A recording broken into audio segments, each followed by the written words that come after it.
The only way we can defeat the enemy is in prayer. But before we just take some prayer today, let me quickly talk about a message I titled Illegal Christians. Hallelujah. Amen. Illegal Christians. There are some few things you might not know about until you get to the point of learning from it. There are some few things in life you can never know until you get to the stage of knowing it. When I was just, let's say, about 10 or 12 years, one of my cousins told me some certain things. And he told me, he said, look, there's no way you can, don't just think about it, don't just crack up it, there's no way you can understand it until you get to that stage. And once you get to that stage, nobody will tell you. Yeah. Hallelujah. Automatically, you just get the understanding yourself. Because it is the time for you to know about it. This is not, sometimes it looks shameful if I say this, but it's the truth. I never know what is called illegal until I came into Europe. But you don't get it. Now, people that are born here will not understand it, but people that came from Africa will understand what I'm trying to explain. I never understand what is called illegal until I came into the Western world. Hallelujah. What is the truth? Every immigrant experiences what is called illegal. See, people are looking at me like I don't know what I'm saying. Is it true? True or false? It's true. So therefore, I'm bringing to you that in the kingdom of God, there will also be some illegal. Yes. Oh yes. Hallelujah. There will also be some illegal Christians. And there will be some who are citizenship. And there will be some who have just residence. Which means they can be thrown out any day. If you are in Belgium, they give you, they will have what we call unlimited stay. We have what we call nationality. We have what we call just resident. That one, it is temporary. You can do some certain things, they'll say, sorry, we don't need you in this country. So therefore, also in heaven, there will be some illegal Christians that can be kicked out anytime. Number one illegal Christian we have in heaven was Lucifer. Lucifer was an illegal Christian in heaven. So when he misbehaved, he was kicked out of heaven. May that not be a portion in Jesus' name. Yeah. Hallelujah. Now, to help us understand this subject or topic properly, let's define the word illegal. When I was praying this message, I was like, okay, let me have time to go into the dictionary, but I don't have it. I didn't get the time to check the dictionary. But this morning, inside the train, as I was about to put things together, God ministered to my spirit and said, illegal is unauthorized operation. Operation that is not authorized. Hallelujah. In other words, it can also be an unauthorized entrance. The reason why we call those Africans, or let me not use Africa this time, let me use somebody who's leaving his country into another country and is not going rightly. The reason why they call them illegal is because they are entering the country unauthorized. Hallelujah. When we talk about unauthorized, for example, you are coming into Belgium, you just get your passport, and paraventure, by God's grace, or however it may be, you are able to penetrate into it without a visa. So you just go into the country unauthorized. So the police can have the right to ask you some questions, and you can be declared as illegal in the land. Hallelujah. So it is that there will be some Christian on that day, paraventure, because of just as the Egyptians follow the Israelites, moving towards the promised land and able to follow them into the promised land. So it will be with some Christian. It might be the righteousness of your husband might carry you along, or the righteousness of your wife might carry you along. And when the time comes to like, okay, let's check out who really have the good papier to begin. And they are looking at your husband papier is green. like design like green, and looking like your orange. And they ask you, oh my God, orange don't permit to be here. You are orange, please let's check your details. I found out that your asylum was not granted. You just pass by and run into the kingdom with your husband. Hallelujah. Praise Master Jesus. Is this funny? But the truth is that I'm telling you the fact and the truth of the gospel. There will be an illegal Christian. Hallelujah. That's why I start with, there are some certain things you cannot know now until you get to the stage of knowing it. It look misery, it look like, what is this man trying to explain? And it's the truth.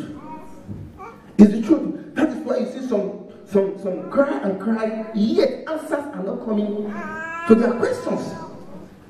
So pray and pray, yet it's like you are pouring more petrol into fire. And when you see some just close their eyes and just meditate, begin to see answers responding. Automatically that is telling us that already this one is already a citizenship in the kingdom of God. Amen. Praise Master Jesus. The earth that we are now is not a permanent place for us. The earth that we are now, that we see now, is not a permanent place. It's just it's a passage. It's like you are going into a house. Let me use the African house. It is this civilization that has given us a different pattern of building. In those days, we have what we call passage house. Hallelujah. We make it a passage house. And those of us that came from the real place, we have what we call Tegodo. Hallelujah. Before you go into any building, you either pass through the passage or the Tegodo. Because from the Tegodo you see the Egun and so forth. Hallelujah. Praise Master Jesus. So that is how this earth is. It's a passage. It's a place just passed by to exit to the original place. Amen. There's an original place that God has prepared. And you need a green card. A green card to be a resident and a citizen of that kingdom. Hallelujah. Amen. May you not be an illegal Christian in the kingdom of God in Jesus' name. Amen. If you go to the book of 1 Timothy chapter 6, verse 7. 1 Timothy chapter 6, verse 7. If somebody is there, you can just quickly read for me. You understand what I'm trying to explain to us. This place that we are now is not the place that we will be forever. Amen. 1 Timothy chapter 6 verse 7, the Bible says, for we brought nothing into this world, and it is certain we carry nothing out. We bring nothing into this earth. It is certain that we carry nothing out. Which means we came from somewhere. And as we come into the place that we are now, we didn't come with anything. And as we are also going out, we are carrying nothing out. What does that tell us? That tells us that we are from somewhere and we are going back to somewhere. Hallelujah. Amen. Praise Master Jesus. And that place, it is where we call the kingdom of God.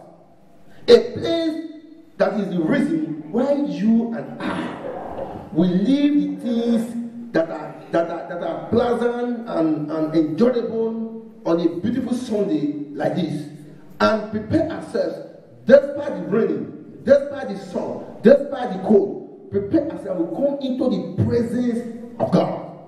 Just because why? We know that we are preparing ourselves for a place. Hallelujah. Amen. Praise Master Jesus. Amen. Now, what is the reason why we ask us to always come to a place called a church or a building where we can gather together and reason about the kingdom of heaven.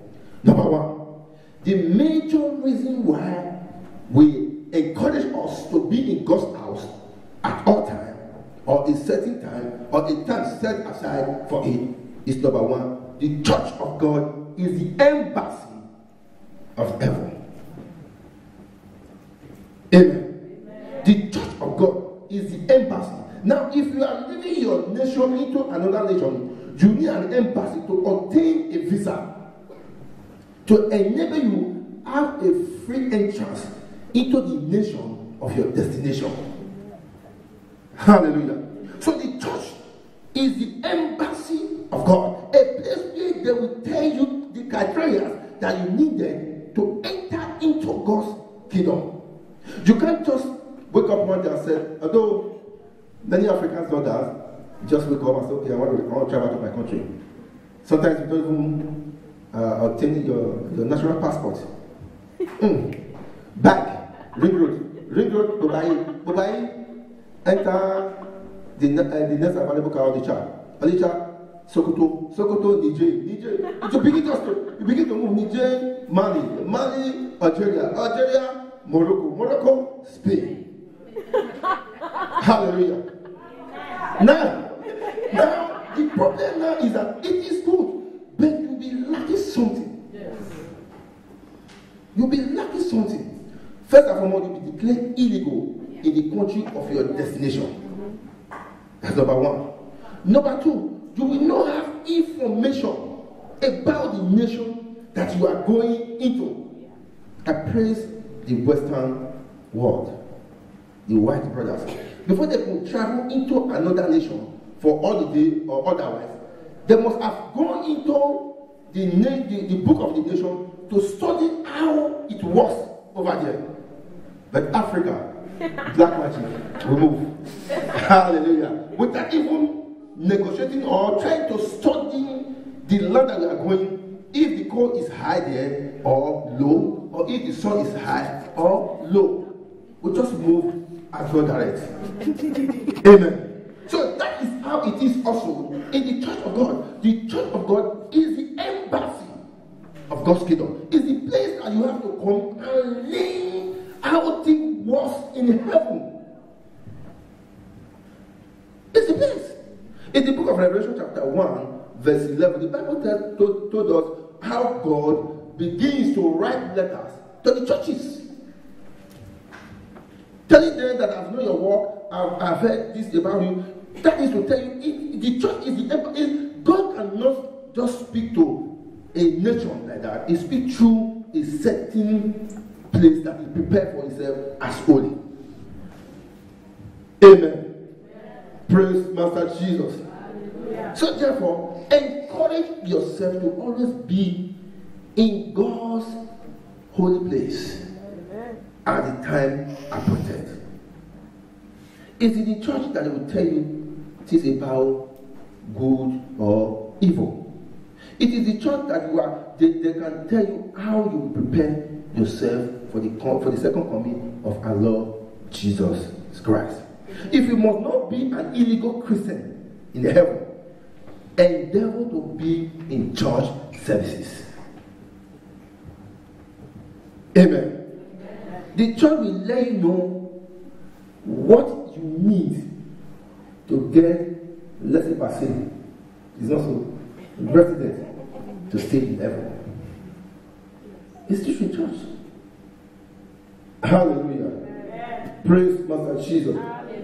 Now, if you go to church and follow the instruction given through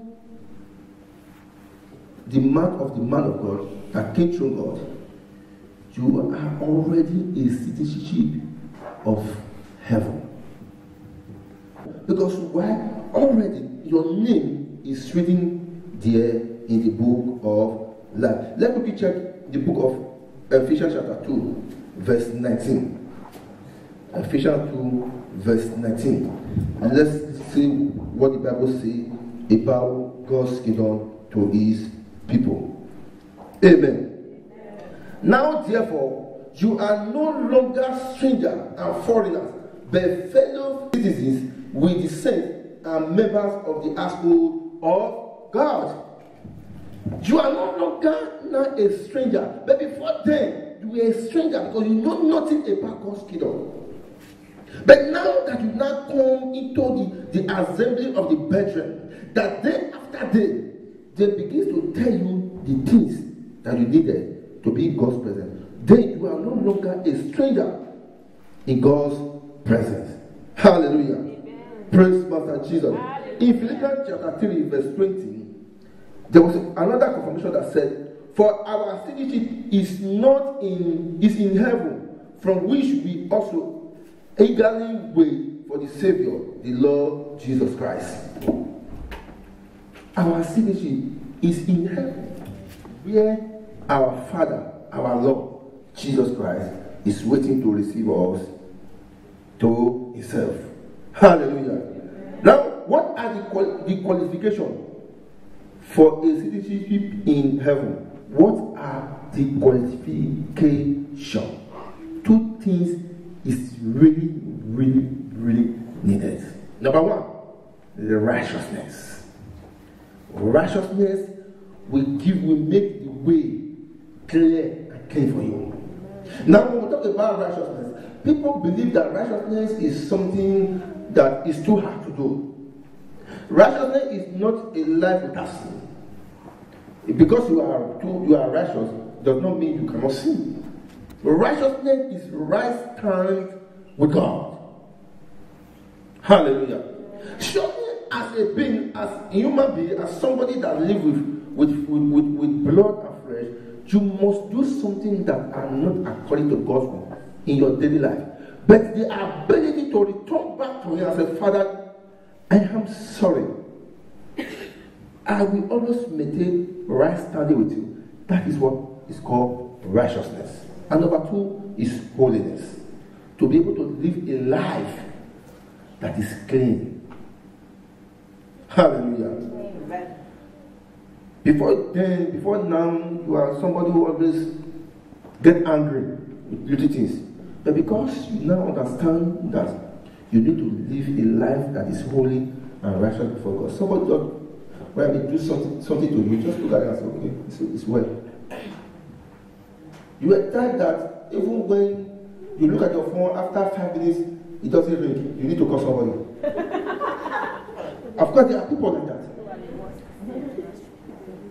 I check my phone sometimes 3 days. Is it just working? There are people who check their phone within every 15 minutes. Everything in the phone is on down. Bluetooth, yellow tooth, black tooth, all MP4, MP17, MP24, all. Everything. No network pass by. Every network on this earth is activated. What did happen? My phone never makes money. What did happen? I bet me I call sister Margaret. Hallelujah. He wants to talk. She wants to talk every moment. And you are that kind of person. It is time to say no to it because too much stay too long on the telephone. I tell the truth, a lie must come out. Yes. They must say something that are not according to the will of God. So why not limit how much you spend on the car? Hallelujah. Amen. So those are the things, those are how you can maintain righteousness and holiness. Holiness is not just that, just God bless you, sir. No. You can still be so agile as you are, but maintain your standards as a Christian. That is holiness. The things you normally do them no more. Brother John, you know what Brother James do? But what did he do? Oh, sorry, I'm not listening to that. I don't know what he did. I don't repent. Amen. That's how it works. Hallelujah. Amen. Praise Master Jesus. Hallelujah. As a Christian, and you achieve all you demanded from God, you achieve all you wish and want to achieve on earth, and it could not affect a life, either with your money, with your beauty, with your character, with your smile. You could not affect a life for Christ. It would be better you were not just a Christian. It should be able to affect somebody. Somebody will just see you and say, oh my God, because of this brother, I will go to church. Because of this sister, I will follow Christ. You should be able to affect somebody for Christ. You should be able to affect somebody. That is your priority. That is your priority. And that is what will give you a direct visa into the kingdom of God. The Bible said, when Jesus was saying, yeah, come unto me, you have done well. When I was sick, you gave me food, you gave me medication. When I was naked, you gave me cloth. And then the Bible said, the man was looking at Jesus and said, well, I have not even seen you before. How did I do this to you? He said, as far as you have did it to the least of my brethren, you did it unto me. You smile. Somebody just see you.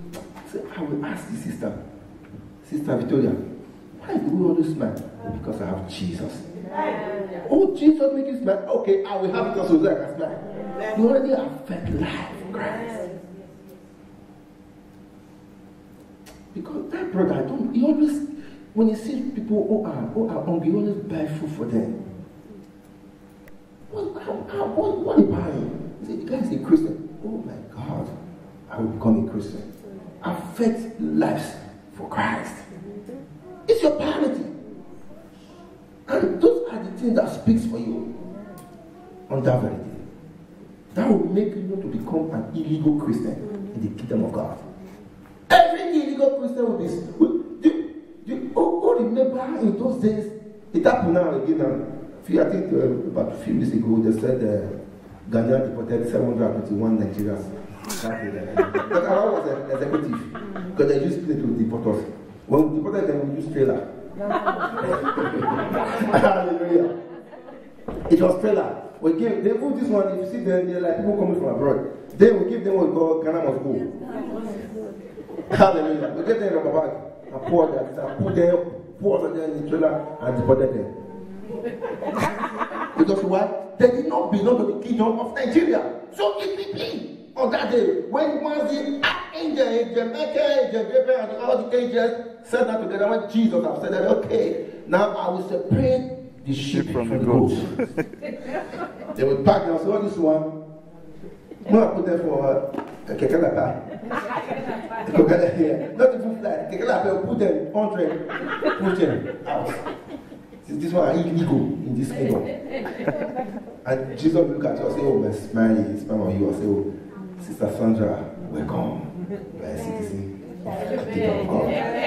Hallelujah. Who want to be welcomed by Jesus? Every one of us. Hallelujah. Amen. So you have to work it out now. That is why you have to be in the embassy. So that the quality and the criteria will be ready, they will be reading it to you day after day. There is a book that God gave to us where all the qualities are being written. That you might be able to learn the things that will take you into the kingdom of God with a proper visa. Amen. Hallelujah. Amen. Hallelujah. Amen. Don't be scared to come to the house of God. It's your place. It's your place. It's your place. A Christian without purpose is a counterfeit Christian. You just go to church because others are coming to church.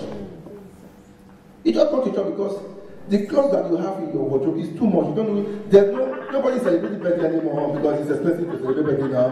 And what I mean, and you needed to expose and display those beauty and clothes that you have. And there's nowhere to go and showcase it. Monday, Tuesday, Wednesday, Thursday, Friday, Saturday. No.